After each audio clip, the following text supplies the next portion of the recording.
بسم اللہ الرحمن الرحیم۔ مولا علی کی بہت پیاری باتیں آپ کے ساتھ شیئر کرنے لگا ہوں۔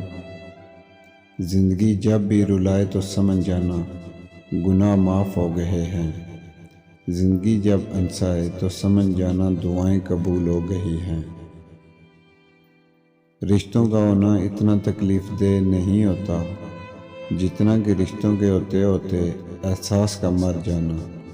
وہ احساس بہت ہی الگ ہوتا ہے جب اللہ تعالیٰ کی محبت کو محسوس کرتے ہوئے آنکھوں سے آنسو بہنا شروع ہو جاتے ہیں۔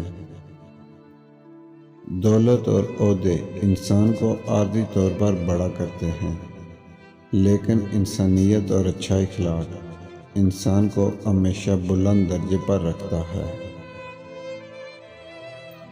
کچھ لوگ مسکراہٹیں بکھیر کر بھی یہ احساس نہیں ہونے دیتے کہ وہ اندر سے مر چکے ہیں۔ جیسا سلوک تو مخلوق خدا سے کرے گا ویسا ہی سلوک خدا تیرے ساتھ کرے گا۔ وہ کتابوں میں درج تھا ہی نہیں جو پڑھایا سبق زمانے نے۔ مجھے اپنے کردار پر اتنا تو یقین ہے، کوئی مجھے چھوڑ تو سکتا ہے مگر بلا نہیں سکتا۔